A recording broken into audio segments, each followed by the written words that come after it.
A NATO ally just told the United States of America, the most powerful military force in human history. No, not quietly, not diplomatically, not through back channels, publicly, on television. In 3 words, no to war, and when Washington threatened to cut off all trade, to punish an entire nation economically for refusing to comply, Spain's prime minister looked directly into the camera and said, do whatever you want. What you are about to hear is not a story about Spain. It is a story about the moment Europe decided it had a spine, and it starts with 2 air bases in Andalusia that changed the course of a war. I want to walk you through 4 things today. First, what the United States actually asked Spain to do, and what Spain said. Second, what Washington did when Spain said no, and why it backfired completely. Third, the moment the White House tried to lie about it publicly and got caught. Fourth, what this moment means for the future of American power in Europe, and why this is the most important sovereignty confrontation inside NATO since the Iraq War. Stay with us. Every question gets answered. February 28th, 2026, the United States and Israel launch coordinated airstrikes against Iran. The operation is called Midnight Hammer. B-2 stealth bombers, the most expensive aircraft ever built, are already in the air. They need to refuel. They need staging. They need the infrastructure that only 2 specific locations in southern Spain can provide.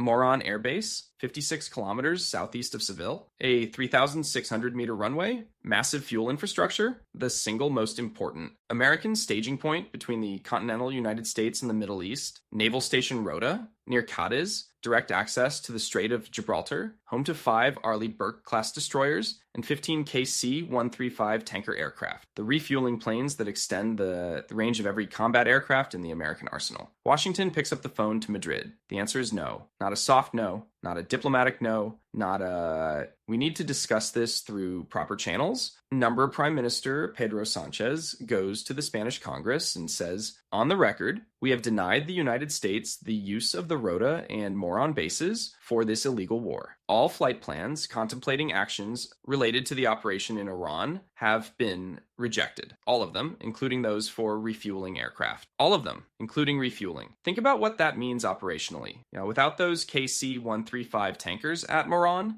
every American bomber flying toward Iran from Europe has to take a longer route. Instead of 2 to 3 aerial refueling cycles per mission, they now need 3 to 4. Mission duration extends by hours. Crew endurance degrades. The number of sorties drops by an estimated 15 to 25%. Spain didn't fire a single weapon. Spain didn't deploy a single soldier. Spain made American bombs land later and cost more by simply saying no to the use of its own territory. The 15 KC-135 tankers packed up and left for France and Germany over the weekend of February 28th and March 1st. The B-2 bombers eventually relocated to RAF, Fairford in England, after Keir Starmer, under heavy pressure, agreed to host them, limiting them to what he called defensive missions. The operational consequences were real. The political consequences were about to become historic. Here's what the official narrative says about what happened next. Trump threatened Spain. Spain backed down. Problem solved. Here's what actually happened. Trump goes to a White House press briefing on March 4th and says, and I want to be precise about his exact framing, Spain has absolutely nothing we need. We're going to cut off all trade with Spain. We don't want anything to do with Spain. He adds, Spain said we can't use their bases. We could use their bases if we wanted to. We could just fly in and use it. Nobody's going to tell us not to use it. This is the most powerful man in the world telling a NATO ally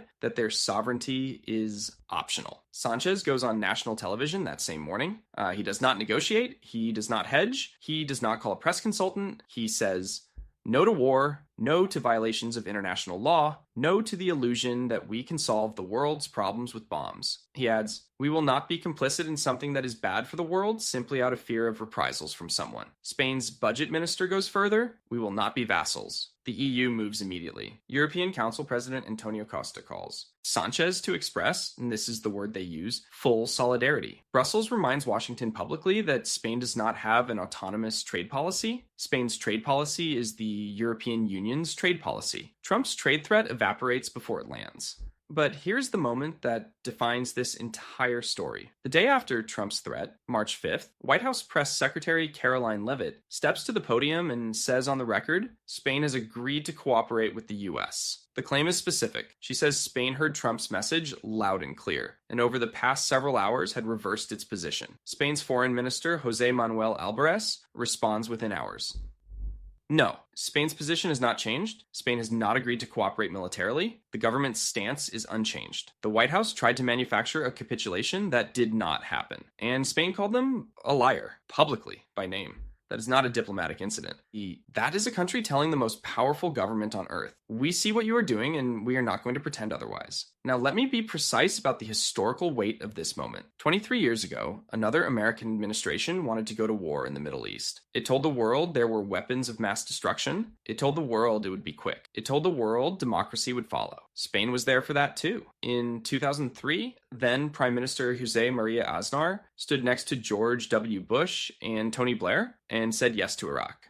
The Spanish public never forgave him. He lost the next election in one of the most dramatic reversals in modern European political history. Sanchez knows this history. He explicitly referenced it. 23 years ago, another U.S. administration dragged us into a war in the Middle East. He said, "We must not repeat the mistakes of the past." This is a politician who understands that the lesson of Iraq was not just strategic. It was electoral, it was moral, and it was permanent. The difference between 2003 and 2026 is not just one man's courage. It is the accumulated weight of 2 decades of broken American promises in the Middle East and a European public that has stopped giving Washington the benefit of the doubt. As of November 2025, before this crisis even began, just 10% of Spaniards viewed the United States as an ally to the European Union. 10%. That is not skepticism. That is structural estrangement. Here's what I want you to understand about the deeper architecture of this confrontation. The United States has approximately 50,000 troops stationed across the Middle East. It has the most advanced air force ever assembled. It has aircraft carriers, destroyers, stealth bombers, and satellite networks that can see anything on Earth, and it needed 2 bases in southern Spain to make the mission work efficiently. That is not a sign of American weakness. That is a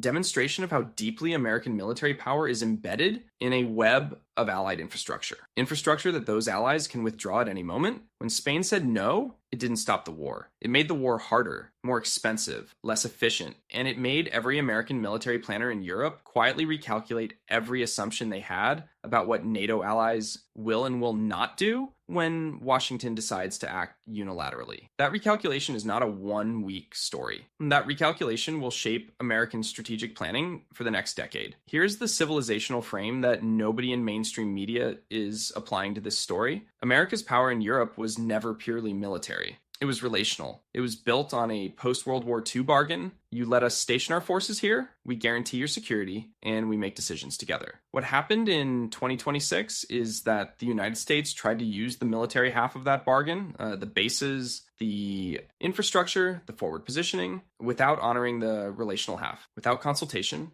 without legal authorization, without asking. Spain said the bargain is not unconditional. And the European Union, for the first time in years, stood behind one of its members against direct American economic pressure and won. That is not just a story about Pedro Sanchez. That is a story about what Europe is becoming. The people around you are reading the headline, Spain refuses US bases, and thinking it's a diplomatic footnote. It is not a footnote. It is the first chapter of a much longer story about what American power in Europe looks like when Europe stops saying yes automatically. Share this because they need to understand what actually happened in those 2 air bases in Andalusia and why what Spain did in 5 days will be studied in foreign policy classrooms for the next 50 years. And I want to hear from you. Was Sanchez right? Or did Spain just make itself a target? Tell me in the comments. I read everyone.